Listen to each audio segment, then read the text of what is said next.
গরু আপনাদের দেখালাম। এটা একটা শাহিওয়াল জাতের। এই গরুটা কিন্তু একটা ভিন্ন রয়েছে। এই গরুটা কিন্তু অনেক উঁচু, আপনারা দেখানোর চেষ্টা করছি। গরুটা বিশাল উঁচু এবং লম্বা কিন্তু অনেক। আমি চারদিকে আপনাদের দেখানোর চেষ্টা করছি যে গরুটি এত শান্তভাবে দেখেন, গরু একটি বাচ্চা করে থাকে। এই গরুটা কিন্তু নষ্ট করবে না। আগেও বলেছি, কোনো ক্রেতা যদি আপনারা ক্রয় করতে চান তাহলে সরাসরি আমাদের ফার্মে এসে ক্রয় করতে পারবেন।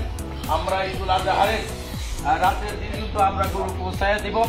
যারা হাট থেকে গরু ক্রয় করেন, বিশেষ করে বড় গরু, তারা কিন্তু আমার হিসাবে এটা একটা ভুল ডিসিশন। কারণ হাট থেকে গরু ক্রয় করলে বাসাতে নিয়ে গরু অনেক অসুখ বিসুখ হয় এবং গরু দেখা যায় কাবু হয়ে যায়। তাই আমি অনুরোধ করবো, যারা বড় গরু ক্রয় করবেন তারা ফার্ম, যে কোনো ফার্ম থেকে ক্রয় করবেন। শুধু বলবো না যে আমার ফার্ম থেকে, যে কোনো ফার্ম থেকে আপনার গরু ক্রয় করবেন। এতে করে আপনার সুবিধা পাবেন।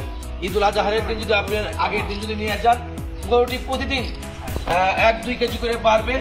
আর যদি হাট থেকে নেন তাহলে যাতে গরু ব্যথার কারণে, ঠান্ডার কারণে বা খাওয়ার কম বেশির কারণে কিন্তু দিন 2-3-4 কেজি পর্যন্ত ওজন কিন্তু কমতে থাকে এবং গরুটা অসুস্থ হয়ে পড়ে। তাই আমি সকলকে অনুরোধ করবো, গরু যেখান থেকে কিনেন ফার্মে কিনে ফার্মে রাখবেন। ঈদুল আজহারের দিন আপনারা আগের দিন এসে গরুগুলো নিয়ে যাবেন। গরুটা আমি দেখানোর চেষ্টা করছি আশেপাশে। একেবারে কিন্তু সুডেলের একটা গরু, একটা শাহিওয়াল ষাঁড় গরু। আর পাশা কিন্তু একেবারে সমান, যাকে বলে হাতির মতন দেখা যায়। তাই আমি হাঁটানোর চেষ্টা করছি। তো আট পিঠা কিন্তু একবারে নরম গরু, যে কোনো লোক কিন্তু এই গরুটি লালন পালন করতে পারছে।